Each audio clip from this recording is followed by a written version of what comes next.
Hello friends, welcome to my channel. I am here with a chapter Partial Equilibrium and General Equilibrium of MEC101 of IGNOU and CUET and all economics papers of. Hello friends, I am here with one chapter of MEC101 of IGNOU and economics for general students also. The topic is partial versus general equilibrium. Partial equilibrium and general equilibrium. These two are the fundamental approaches in economics for analyzing how markets reach a balance between supply and the demand.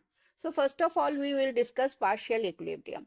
Partial equilibrium is associated with Alfred Marshall. Analyzes equilibrium in single market or for a single factor good while holding anything else constant. Okay, and it is called other things remaining the same. Ceteris paribus, it is an assumption, or other things remaining the same means other things will held constant, then this law will apply. It focuses on interaction between supply and demand curves with a specific market to determine the price and quantity.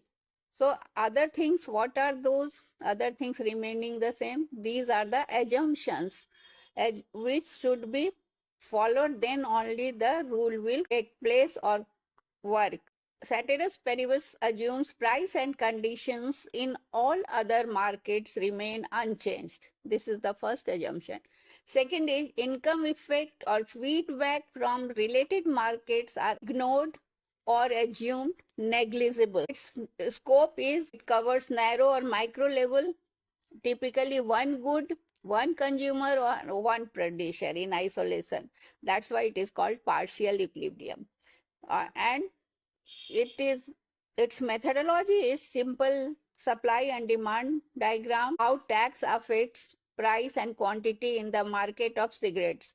Suppose it is taking example of cigarettes, so then it will study how the tax imposed on cigarette affects the price and quantity in the market for cigarettes. Suppose the government imposes a tax on sugar. A partial equilibrium analysis would examine how this shifts supply curve for sugar, leading to higher sugar prices and lower quantity demanded without considering its effects on related markets like corn syrup, beverages, or agricultural labor. This approach is intuitive, mathematically straightforward, and useful for quick insights when market in question is small relative to the economy. So whatever spillovers or the changes in other sectors or other related markets is negligible.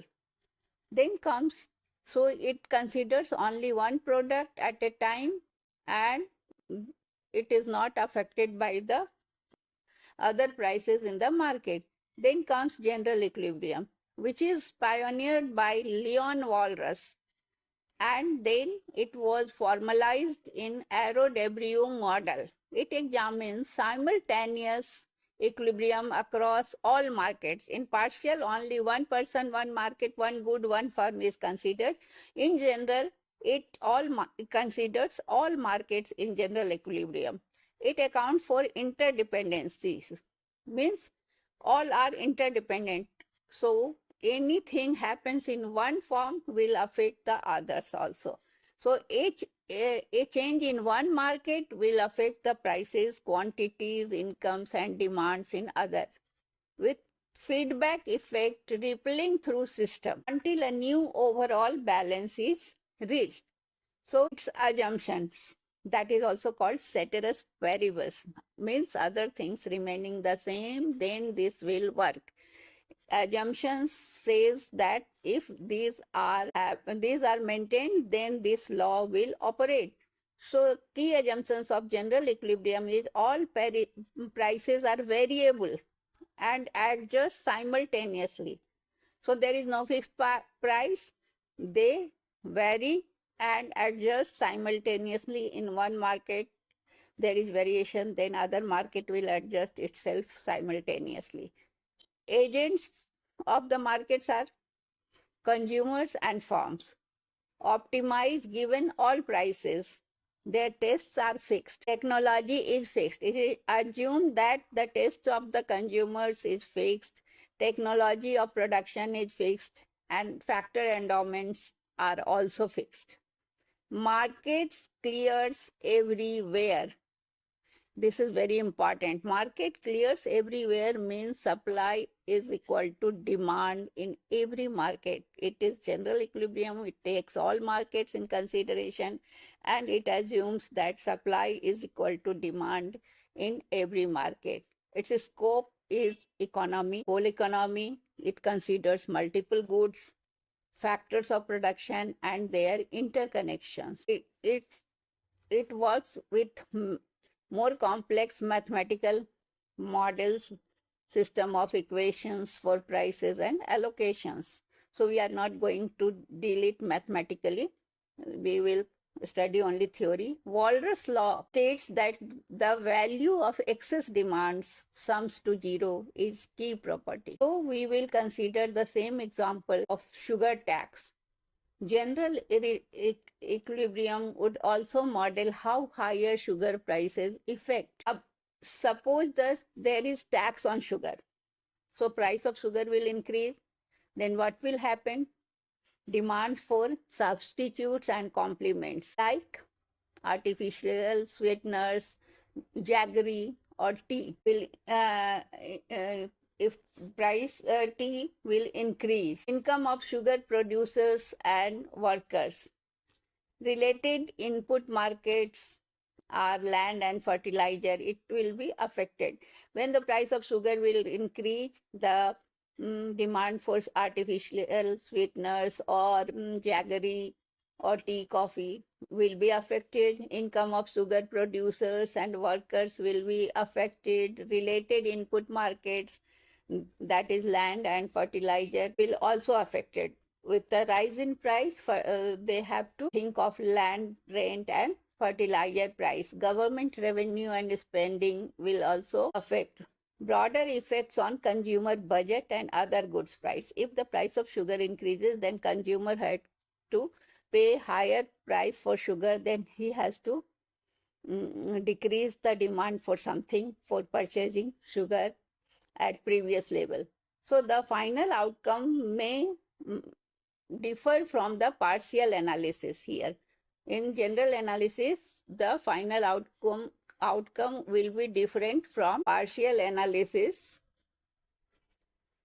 and due to these feedbacks, that is, tax might reduce overall economic activity or shift labor to other sectors. Because sugar has become costly, the producer will stop producing sugarcane and they will shift to other sectors. So labor will have to shift.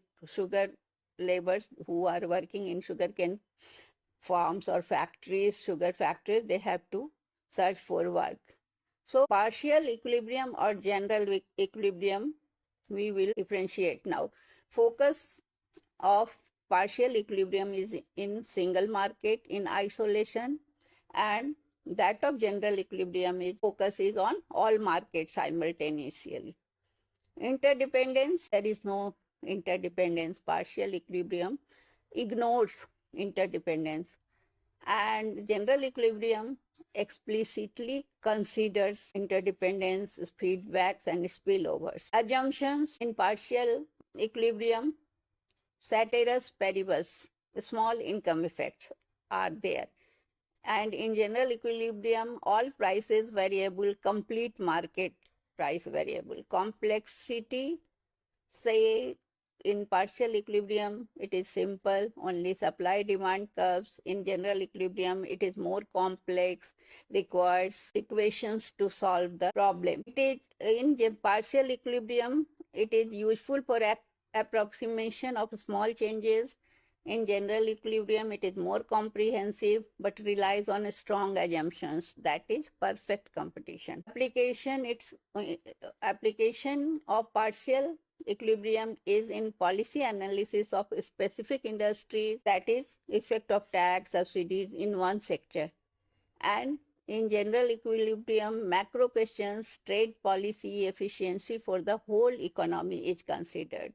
Now, its advantage and limitations. Partial equilibrium is easy to understand and apply, great for targeted policy questions when spillover are small.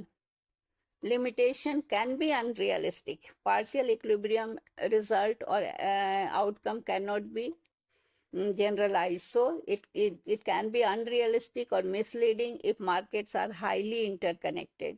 It may be overestimate or underestimate effects by ignoring feedbacks. And in general equilibrium, it captures big picture and intermarket effects, theoretically rigorous for providing existence uniqueness. So that's all. Thank you.